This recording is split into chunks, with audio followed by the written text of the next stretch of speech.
Now, let's pray muna before we start. Lord, thank you for this time that you have given us, Lord, to continue studying your word.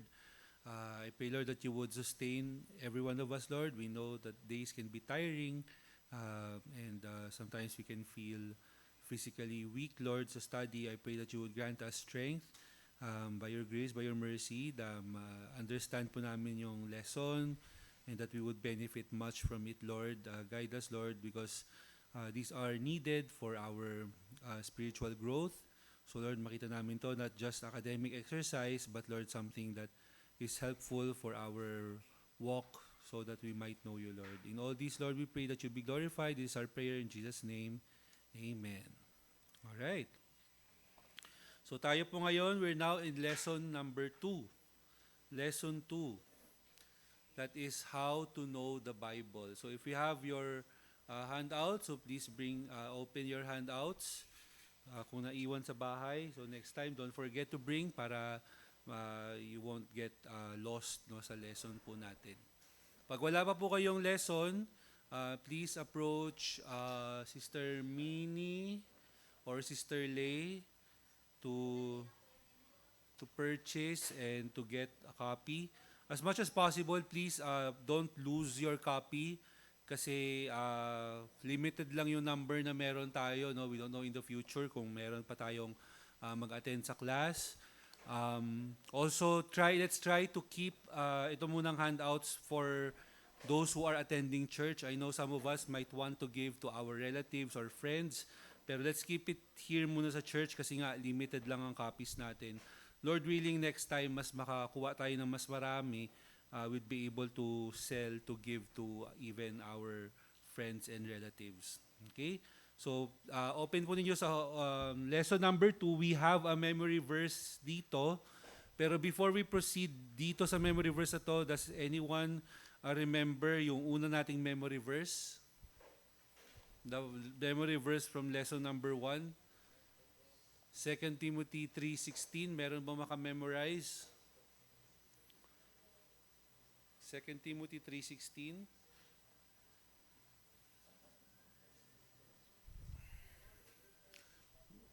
All scripture is inspired by God and is profitable for teaching, correction, reproving, training in righteousness. So 17, that we are adequate and prepared for every good work. Okay, hanggang 17 yon. So karon ang ating memory verse ay 2 Timothy 2:15. Basahin natin sabay-sabay. Be diligent to present yourself approved to God as a workman who does not need to be ashamed, handling accurately the word of truth. No? So, ito yung goal natin sa lesson na ito, that we would be diligent, no, masipag, because Bible study requires hard work. Bible study requires na ang head natin minsan parang puputok na sa inaaral natin because it's hard and there are many things we need to learn, but we are diligent. Why? Why are we being diligent in the study of the word? So that we could present ourselves to God, approved to God as a workman, no, who does not need to be ashamed, because this is something commanded by God for us to do, that we study and know His Word, because it is only through the Word of God that makilala natin si Lord, malaman natin yung will niya. And so, it's important for us to know the Bible, to study the Bible. And in studying the Bible, hindi tayo pwede maging careless na we just interpret it the way we want to interpret it. We have to study it faithfully, sabi dito, handling accurately the word of truth. No, when we study, when we know the Bible, we must be accurate. We must be able to know what it truly says and what truths we are to obey. Okay? So in our lesson, we will learn 5 ways to know the Bible. 5 ways. So basahin muna natin tong paragraph na to na nasa page 9. Sabi dito, The how of learning and applying the scripture to life is something every Christian should know. This lesson covers 5 ways to make the Bible yours: hearing, reading, studying, memorizing, and meditating. Compare those 5 methods of learning scripture to the finger of your hand. If you hold the Bible with only 2 fingers, it's easy to lose your grip, 'di ba? Pag dalawang finger lang, mabigat na MacArthur Study Bible natin, no? If you only hold it with your pinky and your thumb, no, mahulog, 'di ba? Mahulog. But as you use more fingers, your grasp of the Bible becomes stronger. That is also true spiritually. If a person hears, reads, studies, memorizes, and then meditates on the Bible, his grasp of the truth of the Bible becomes firm and part of his life. As the thumb is needed in the combination with any finger to complete your hold, so meditation, combined with hearing, reading, studying, and memorizing, is essential for a full grasp of the Word of God. So kailangan kabisaduhin natin ito. Anong ulit yung 5? Hearing, reading, study, memorize, meditate. Hearing, reading, study, memorize, meditate. No? So yan yung 5 ways to know the Bible. So why? Why do we have to study and why do we have to know the Bible? So open your to page 10. Makita niyo yung mga verses diyan. So please open first sa 2 Timothy 2:15, and from there find why do we need to understand the Bible. Ito yung memory verse natin, di ba? So why? Sige, anyone would want to recite?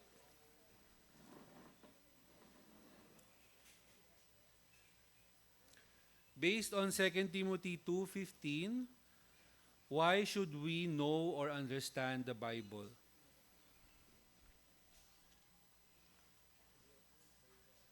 To be approved by God. So sulat nyo na po yan. To be approved by God.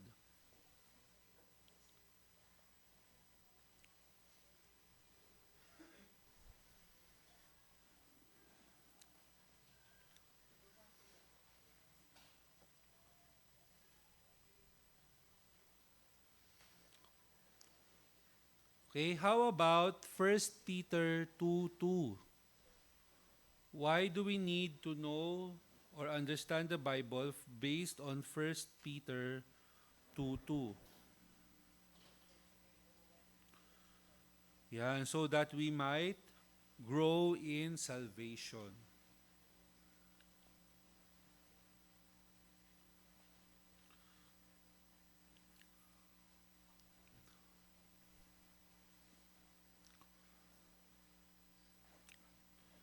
And then, we'll open to Psalm 119, verse 11. Pwede pakibasa yung verse muna. Anong sabi sa Psalm 19, verse 11? 119, verse 11.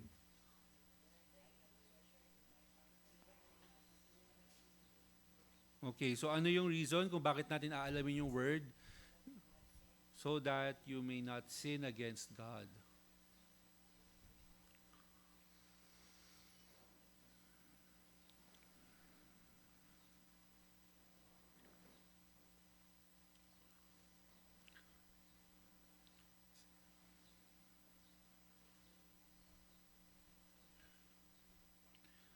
Okay, 119 verse 38, ano sabi? Basahin mo na yung verse. Establish your word to your servant as that which produces reverence for you. So bakit kailangan natin aralin yung word? To produce reverence for God.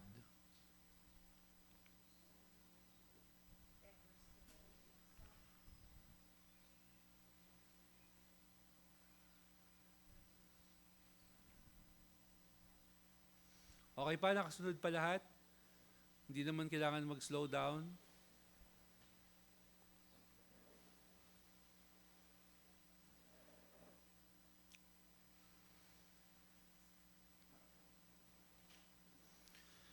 And then in Psalm 119:105, bakit? A light to my path. So it is our light, our guidance. No? It is the light to our path. It is our guidance. That's why we need to study the Word of God. And we study the Scripture, sabi dito, because it is sufficient. All Scripture is inspired by God and profitable for teaching, for reproof, for correction, for training in righteousness. So everything that we need, lahat ng kailangan natin nandito sa Word of God. That's why we need to understand it. No? So we need to be responsible in how we handle the Word of God. No? Hindi pwedeng bara-bara lang, hindi pwedeng kung paano mo lang siya naintindihan, o hindi siya pwedeng what just you feel. We must accurately handle the Word of truth. So sige, sino nga makamemorize nung 5 ways to know the Bible?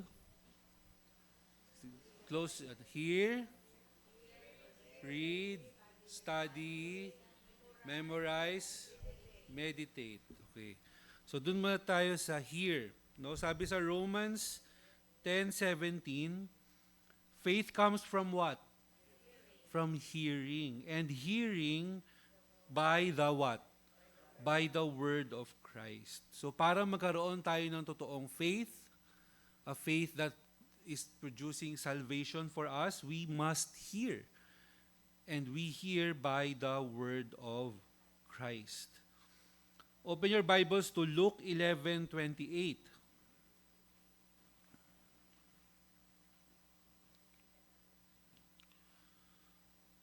Luke 11:28, sabi, but he said, on the contrary, blessed are those who hear the word of God and observe it. No, so sino ang blessed, sabi ni Jesus Christ? Those who hear the word of God and observe or obey. No, so if you want to be blessed, no, even sa Revelation sinabi, di ba, blessed are those who read these words of the prophecy. Ngayon dito sa Luke 11:28, sabi ni Jesus, blessed are those who hear the word of God. And not only hear, kailangan observe. No, observe it meaning obey it. Or keep, no, tama sa ibang translation, keep. Or next, Nehemiah 8:7-8. Nehemiah 8:7-8 says, also Jeshua, Bani, Sherebiah, Jamin, Akub, Shebatai, Hodiah, Maaseya, Kelita, Azariah, Jozabad, Hanan, Peliah, the Levites explained the law to the people while the people remained in their place. They read from the book, from the law of God, translating to give sense so that they understood the reading. So dito, in proclaiming the word, what should pastors and teachers do? Read, give sense to, so that the people understand. So that's what we're doing, di ba? When we're studying the Bible, when we're preaching, we're reading the Word of God, and then we're giving what it means, what it says, what's the sense of it, para lahat na nakikinig, they understand.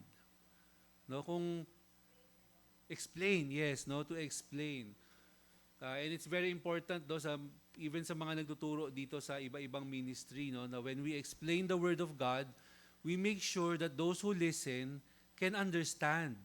No, minsan pwede tayo gumamit ng malalim ng mga terms, and then the hearers could no longer understand. No, so kailangan alam natin how to help them to be able to understand the Word of God, because that is very important. Okay, so that's here. Hearing is very important, and hearing means you're hearing from someone teaching it, you're benefiting from it. No, ginagawa natin yan whenever you listen to the preaching of the word, whenever we attend Bible study, whenever we listen to sermons online, or to even podcasts, and of course, even yung mga audio Bibles natin. Pero sabi rin dito, no, aside from hearing it from the preaching and the ministry, tayo mismo, we have to what? We have to read. Now, Revelation 1:3 says, "Blessed is he who reads, and those who hear the words of the prophecy, and heed the things which are written in it, for the time is near." So, sabi dito, can you write Revelation 1:3 in your own words? Dito sa number 1, sinong gusto mag-volunteer na isabi in their own words ang Revelation 1:3?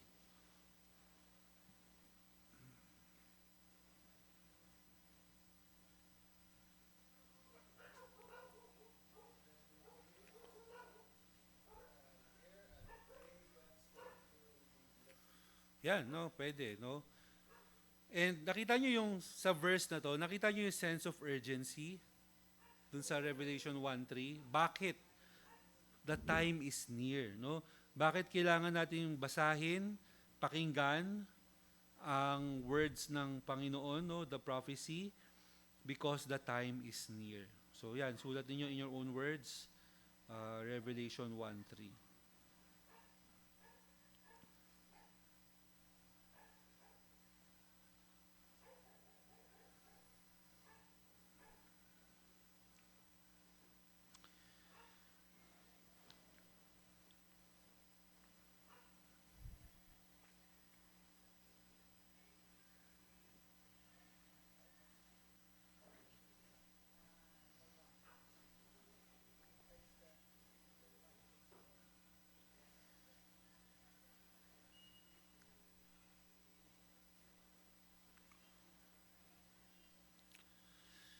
Okay.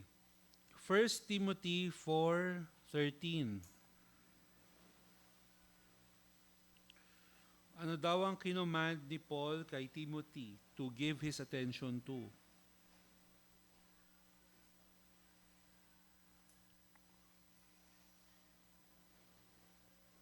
Sige, you're still writing pa ba sa number 1?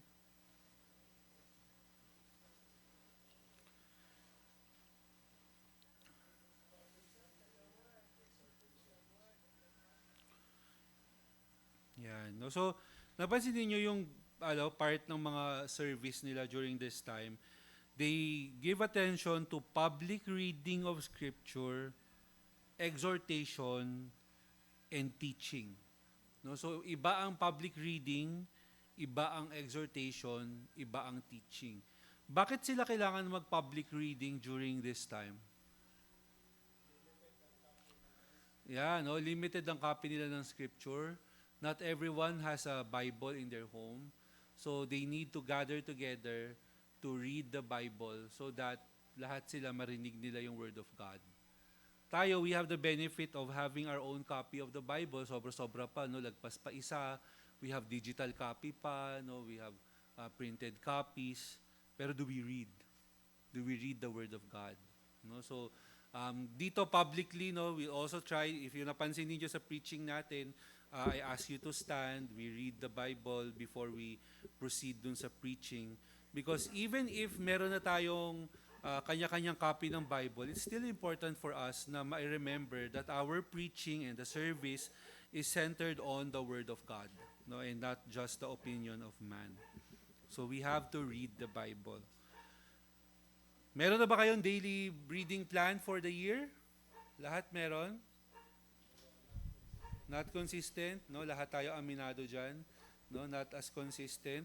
Pero we have to at least have some measure of accountability sa pag-read natin ng Bible. So ito may maganda yung suggestion dito ni nung lesson na you can start with the Gospel of Mark or John and then read 2 chapters a day. No, and you will complete the New Testament in 19 weeks. Wow, no, ang bilis. That's less than half a year. O baka less than 1/3 of a year pa.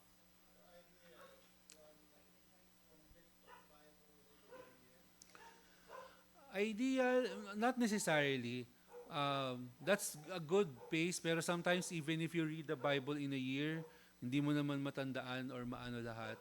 For me personally, mas gusto ko yung slow reading but I understand what I'm reading. Sometimes basahin ko ulit, sometimes balikan ko ulit, pero at least hindi ko siya nalampasan lang na hindi ko naintindihan. So it might take longer than 1 year to finish a book, the entire Bible, but you finish it ng mas may understanding. No? So that's better than passing through the reading just to check a box. Tapos, nabasa ko na pero tanongin mo na, naintindihan mo sa binasa mo? Wala. So, mas maganda na intindihan natin. After all, sabi nga dito, aside from reading it, we have to, sa third natin, we have to study it. No? And ang ganda ng example ng the Church of Berea dito. Familiar ba kayo dito sa Church of sa Bereans? No, sa Acts 17:11, sabi dito, when the Apostle Paul left Thessalonica, he came to Berea and shared the gospel with unbelieving Jews. What he found out was that they were more noble-minded than those in Thessalonica, for they received the word with great eagerness, examining the scriptures daily to see whether these things were so. No, so Apostle Paul na to, nagtuturo sa kanila. But what the Berean believers did was they checked the scripture. Totoo ba yung sinasabi ni Paul? Nasa scripture ba yung sinasabi ni Paul? Biblical ba yung sinasabi ni Paul? And in order for that, to determine kung biblical ba yung turo ni Paul, they have to what? They have to study the Bible. No, they have to do their own hard work, 'di ba? Examine. No, pag sinabi examine, 'di ba? You really look intently, 'di ba? Oh, no, and they do it daily, no, to see whether things were so. And they're doing it with great eagerness, excited. No, hindi siya Bible study na naman. Hindi no. So talagang excited sila. So sabi dito, from Acts 17:11, what should be your attitude towards Bible study? How did the Bereans receive the word? With eagerness, no? So dapat yun din ang ating attitude when we study the word of God, with eagerness, with all effort, with all joy. No, lahat ng kaya nating gawin para maintindihan, gagawin natin. If after this study, you find na, kulang pa, babalikan natin. We can watch mga videos na makatulong sa atin to further understand. No? So, we do all the effort. How should we search after wisdom and understanding according to Proverbs 2:4?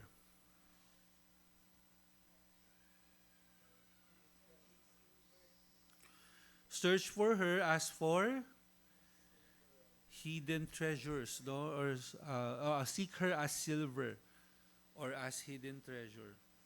So nakaranas na ba kayong mawalan kayo ng 1,000 peso bill? Gaano kayo ka-eager hanapin yung pera na yun? Ha? O dollars pa, no? Minsan. $3,000 na wala? O, paano nyo hinanap yun? Ha? How much urgency did you have? Or kaya cellphone. Cellphone nyo nawala. Na binili nyo, medyo mahal. Diba? Baliktarin lahat, no? Para mahanap. Diba nalala nyo yung yung lost coin, diba? Talagang lalim ng diba? Hanapin. Ganun ba tayo mag-aral ng Word of God? Diba? Is that how we seek wisdom? With all eagerness, lahat hahalugugin, lahat hahanapin para lang maintindihan natin yung Word of God. Hindi gold. Yun lang yung pinili siguro nung writer dito. Maybe it rhymes with something, no? Pero sa Hebrew. Pero I think it's the same sense, no? Kasi meron din naman the Word of God is more precious than gold. So you search for her as for hidden treasures. Diba? Sino dito nakapag-try na maghanap ng treasure? Ako hindi ko pa na-try. Pero nung bata ako, parang nangangarap, drawing ako ng mga mapa kunyari. So, Oh, yung Yamashita treasure, di ba? Talagang pinaggagastusan yun or hinanap talaga, no? Sabi dito, Bible study is more than just reading the Bible. It involves careful observation, interpretation, and application. Reading gives you the overall picture, but study helps you to think, learn, and apply what you read to your life. So that's very important. Is that ano? So we go beyond just reading. We go to study, 'di ba? Pag sinabing study, ito 'yon, we observe it, what does it say, we interpret it, no? Why it says what it says, or ano ibig sabihin, what does it mean? Yun ang tanong natin sa interpretation, what does it mean? And then application, how do I apply it? No, what truth uh, do I apply in my life? Minsan mag-stop tayo. Minsan when you read the Bible, minsan iba immediate application agad. No, na okay, sabi go to a place where you do not know. So, Lord, alis muna ako bonbon. Lakad ako. I'll go to a place I don't know. Obey agad. Diba? Hindi na nakauwi. No? Kasi mali interpretation ng Bible. In-apply agad. No? So, uh, sinabi ni Paul kay Timothy, drink a little wine. Oh, drink a little wine. Inom ako wine. So, 'di ba? 'Yun meron yung specific context, no, na masakit ang tiyan ni Timothy at during their time ang alcohol ay yung wine ay may medicinal properties, no? So, we have to understand what it says, no? So, ito yung binasa natin, seek her as silver, no? Kung kailangan makahanap ako silver, ganyan, no? So hindi, we have to understand even the figures of speech na meron sa scripture. So that's why we have to stop and observe, interpret, yung ano ibig sabihin nito, no? At kanino niya to sinabi? Ano ibig niyang sabihin nung sinabi niya to kay John, or nung sinabi niya to kay Solomon, o nung sinabi niya to kay Peter? At kung yung command kay Peter, hindi naman necessarily yun ang ibig sabihin sa akin. Kunyari, kinuman niya kay Peter, okay, cast your net to the other side. Aba, kuha tayo ng net, cast to the other side. Hindi pwede, di ba? It was specific during that time. No? So we have to learn how to understand Scripture so that we would learn what to apply in our lives. No? So that's why studying is very, very important. And then after studying, what do? Memorize. No? That's why we have memory verse. Sabi dito sa Psalm 119 verse 9 to 11, how can a young man keep his way pure? By keeping it according to thy word. Thy word I have treasured in my heart, that I may not sin against thee. No? So we are to what? Treasure. Treasure the word of God. Keep it in our heart. Kaya siya minimemorize para hindi natin siya mabilis makalimutan o mawala sa isip natin. Pero sa akin, no, if we are memorizing scripture, for me, it's important that we understand what we memorize. Pag di natin naintindihan, memorize tayo ng memorize, makakalimutan lang natin because we don't know what it means. Pero if we know by heart the meaning line by line of what we're memorizing, sometimes di mo ma-memorize word per word, pero memorize mo yung sense niya, and that's good pa rin. Diba? That's good. But of course, it's better word per word, pero sometimes maalala mo lang yung pinaka-sense niya, and it's better than not memorizing at all or memorizing without understanding. So, Deuteronomy 11. Let's open our Bibles to Deuteronomy 11. Nangyari doon. Deuteronomy 11, verse 18.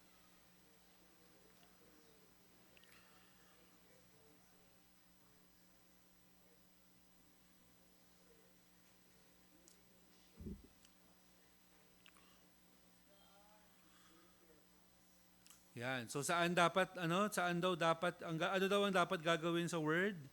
Impress these words in what? In your heart and on your soul. No, yun yung first part. on your heart, and on your soul. Ang ginawa ng Israel, sinuot talaga nila sa kamay nila.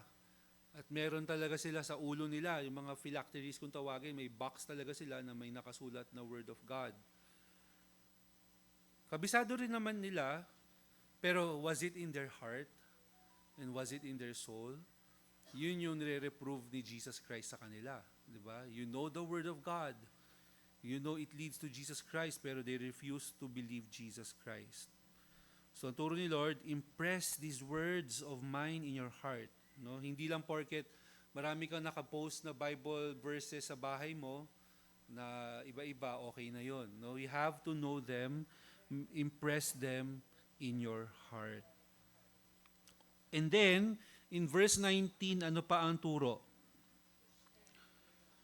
Teach them to your sons, talking of them when you sit in your house, when you walk along the road, when you lie down, and when you rise up. Anong in other words, ano yung ibig sabihin nito? Ano yung sinabi pa ni God no, na when you lie down, when you walk, when you're on the road, when you rise up. In other words, ano ibig sabihin ni God dito? Always, every aspect of your life. Every part of your life, you are to talk to your children about the Word of God. Meaning you have to let your children see the world in light of the Word of God. Magkakaroon sila ng, lahat tayo dapat mayroong biblical worldview. No, there are two kinds of worldview. The humanistic worldview and the biblical worldview. And we have to be raised up, and even our children raised up to have a biblical worldview. And that happens by being exposed to the Word of God. No, na makita nila na ito ang mas mahalaga.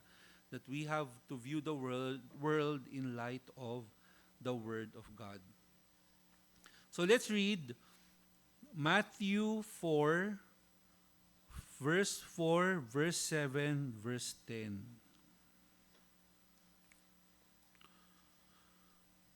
Matthew 4, verse 4.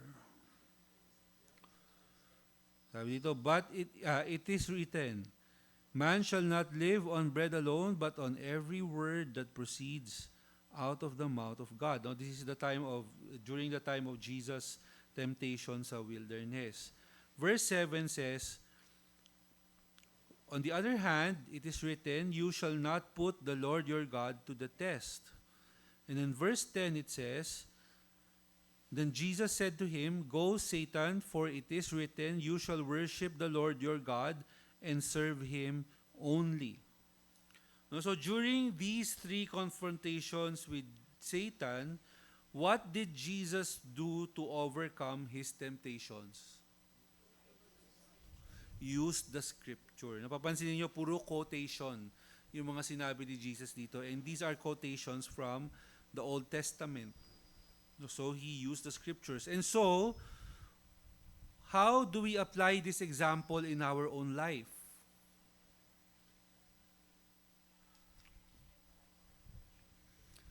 But we must memorize the scripture.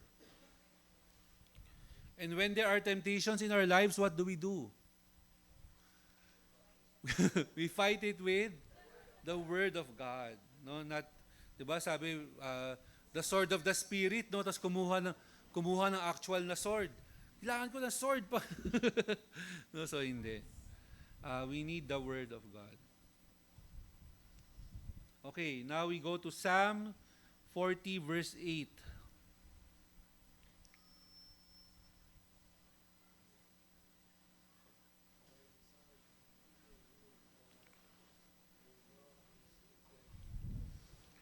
Sabi dito, I delight to do your will, O my God. Your law is within my heart. So write it in your own words.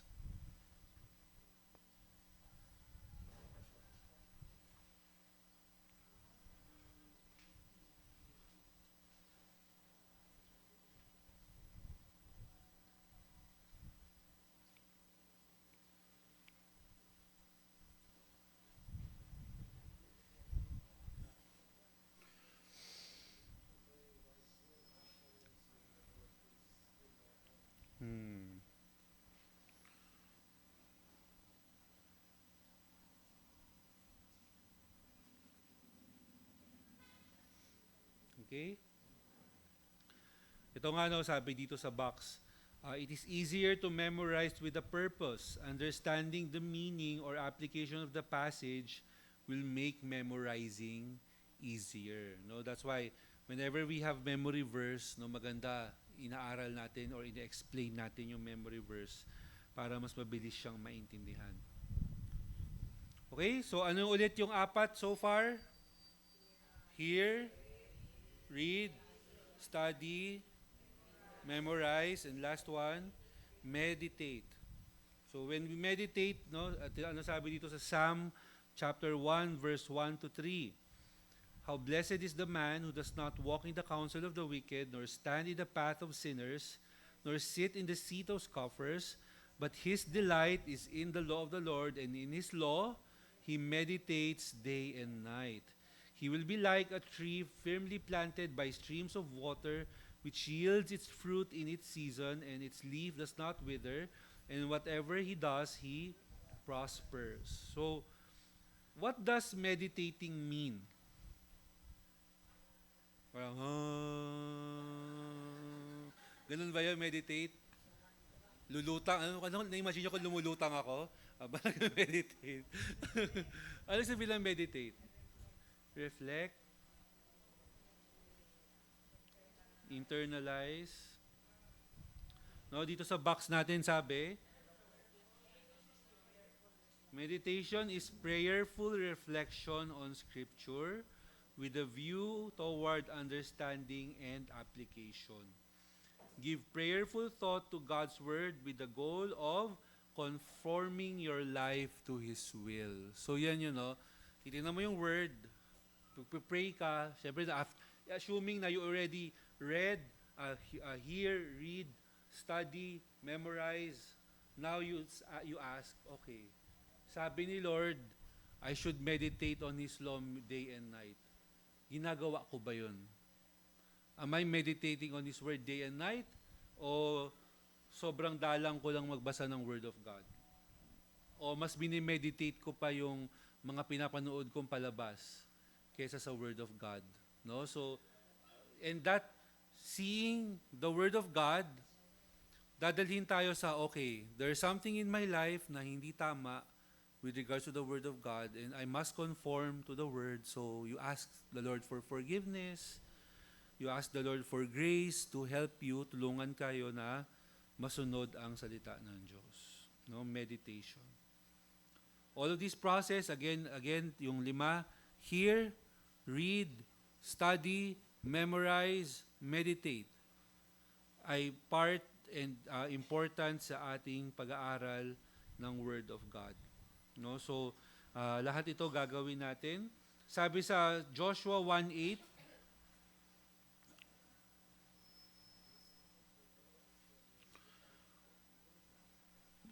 how does meditation assist you?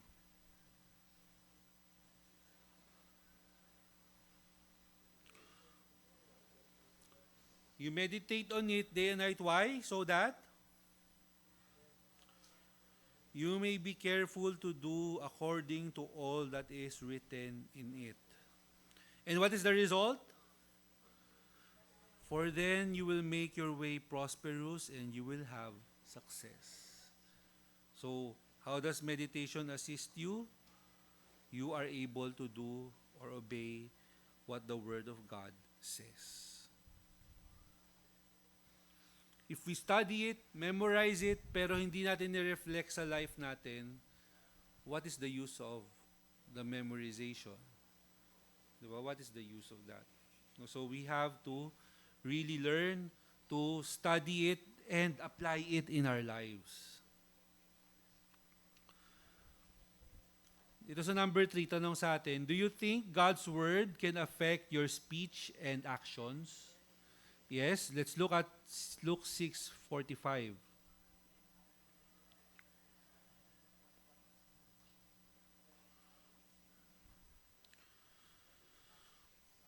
Luke 6:45 says, the good man out of the good treasure of his heart brings forth what is good, and the evil man out of the evil treasure brings forth what is evil. For his mouth speaks from that which fills his heart. So kung ano yung laman ng heart mo, yun yung lumalabas sa speech mo. So ano daw dapat ang laman ng heart natin according to the mga earlier verses na nabasa natin? Diba? In our heart, in our soul, ano daw dapat sa Deuteronomy 11? The word of God, the law of the Lord. And if it's the law of the Lord that's in our heart, yun ang lalabas sa ating mouth. And kung wala ang word of God sa ating heart, hindi rin yun lalabas sa ating mouth. So it's important for us to meditate it. Yung meditation ay kumbaga, what you're reading, what you're studying now, Lord, I'll keep this in my heart. I'll meditate on this and reflect my life based on it. And it should affect not only our speech, but also our action, our reaction.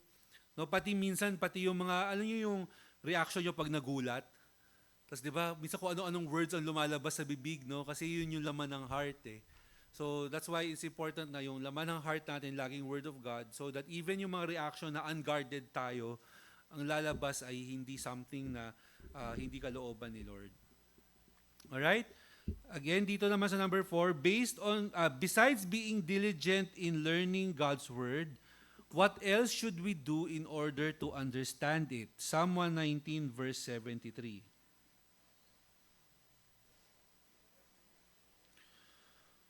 Tsaka verse 125.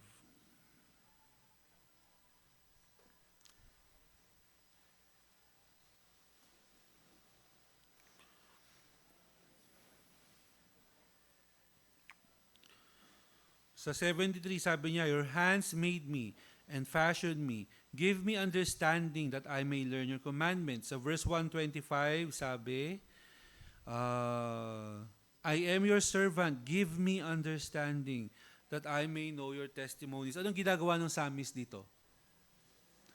He's asking the Lord, Lord, give me understanding. So, what should we do in order to understand the Word of God?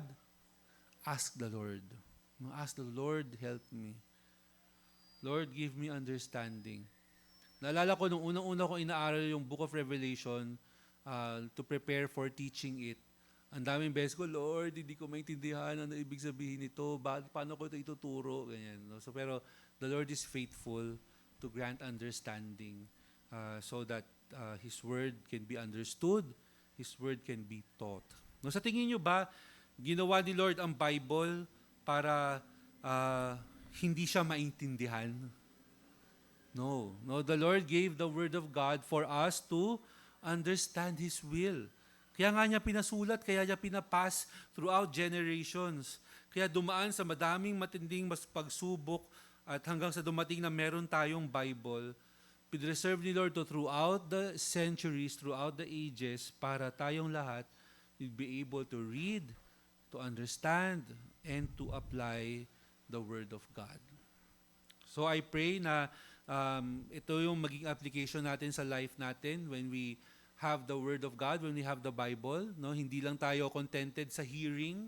We do that every Sunday, hearing. But on our own, we also read. And when we read, hindi na tayo mag-stop sa reading, na ma-check lang natin yung box. We also have to study. No, sometimes, di ba, meron kayong mga Bible reading plan. Kunyari, sige, basahin nyo yung buong assignment for the day, pero pick a verse or two, stop and meditate on it. Or if nakuha niyo yung sinend ko sa chat group natin na yung how to study the Bible, I think Sister Minnie has been reposting it, doing it, Sister Minnie. You love it, no? So, napaka-beneficial niya, di ba? Sometimes it's just a few set of verses. He will ask you to mark and observe and answer questions. Pero, pag talagang you take to heart that kind of study, it will help you understand the Word of God better. No? So, you study. Yes, what we're doing in Romans is exactly what's being taught here. No, especially sa next part, yung observation, interpretation, application, yun actually yung ginagawa natin sa Bible study natin sa Book of Romans. Because, yes po. Yes, no, yes. So, the more we do it, sa simula, if you're just starting, mahirap siya, no? Pero it's important for us to really know how to study the Word of God. And this is one of the things na pinag-pray ko talaga as yung before ako mag-commit sa Caris Theos, na sabi ko, isa sa mga nakita ko, Lord, the church really needs to learn how to study the Bible. And that's even when I was still in hierarchy, and even in the previous church pa, that's something that the Lord has been giving me the desire na, kumbaga, kung tatanungin ako, anong ministry ang gustong-gusto kong ginagawa? It is yung to teach how to study the Bible. And my goal, my prayer, is that magamit ni Lord so that people would really enjoy studying the Bible. No, that people would not, and when I say people, meron kasi mga tao gifted by God to really teach mga pastors, yung mga academic level, mga school level, yung inaaral ko, na pinapakinggan ko mga professor, sobrang galing nila.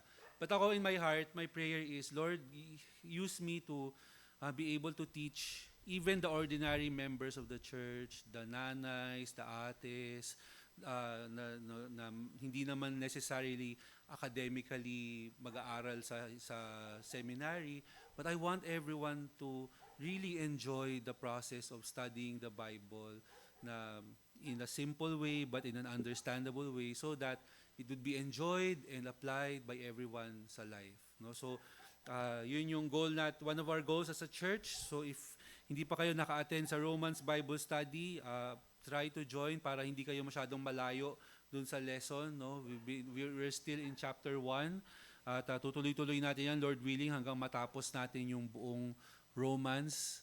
I wonder how many years that will take us. I wonder how many years.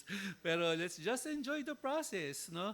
Hindi naman nagbigay ng deadline si Lord na kailangan bago ka mamatay natapos mo na ang ano. So praise God, the Lord is very gracious for us, no? Na ibigay lahat to. So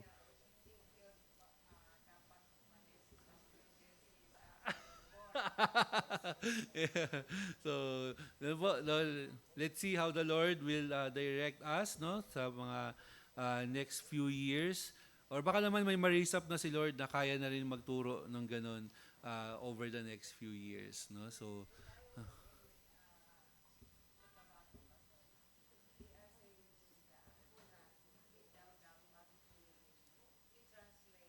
mm,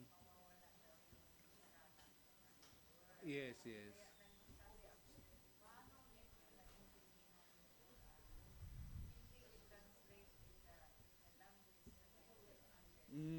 Yeah. Oh, yeah. Kaya yung Bible, of course, the original is important, 'di ba? Important na maintindihan natin ang original Greek.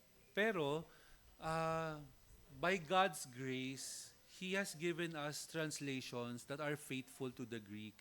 So that yung kumbaga us ordinary people, hindi natin talaga kailangan to go as far as talagang mag-aral ulit ng bagong language.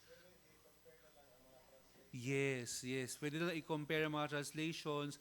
Tapos, nagbigay pa si Lord sa atin ng mga tools, mga dictionary, na ma-check mo na yung meron ako Bible, ewan ko kung meron kayong gano'n, no? May Bible ako sa cellphone ko na I can check the Greek word. No? I-hold ko lang yung word, tapos lalabas ko ano yung Greek word niya, tapos explain niya ano yung meaning nun in Greek. Useful yon, no, for sa amin kasi sa school ngayon, para kami nag-aaral ng hirap na ako sa school yung sa Greek, no, kasi sobrang kailangan mo talagang memorize lahat ng mga noun, pronoun, verb, ganyan, function, ganon. So ang hirap niya, sabi ko meron namang tools talaga na ma-access mo na yung ibig sabihin ng Greek, na hindi mo na siya kailangan aralin as if you're studying a new language, no. So yeah, Strongs, yung logos napaka-useful. Dito sa mga apps ng Bible meron. May website na Blue Letter Bible na makatulong din, no, for us to be able to refer to the Greek word. Okay? So attendance na lista na ba? So don't forget your memory verse. Anong memory verse natin? 2 Timothy 2:15, no, ngayon, ngayon. Tapos ang assignment, di ba, yung ano lang, yung 5 na ways to study the Bible. Kailangan next week memorize na yon. 5 lang. Ngayon na, ano ba assignment ko previously? Hebrews 4:12. Hebrews 4:12. Psalm. Nakalimutan ko na yun ah. Buti na lang. Meron ba naka-memorize? Yes, yes. Yes. May nagawa na ba yon? Nagawa na yon? The theme of the book of the Bible? Yes, nauna pa yon. So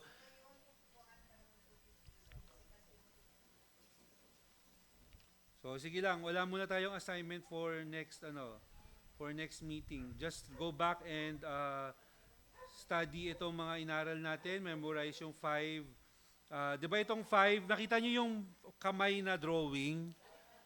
Tapos nakita niyo may verses doon.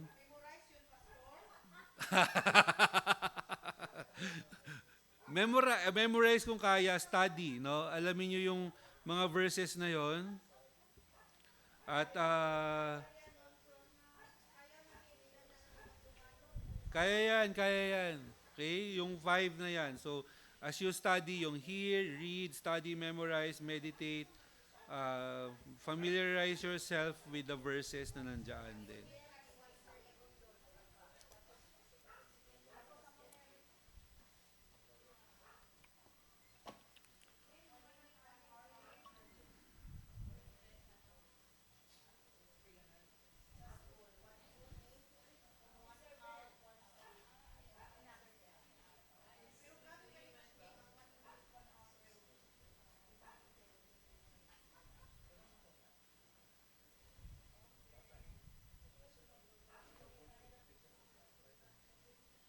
Alright, sige, let's close in prayer. Let's close in prayer.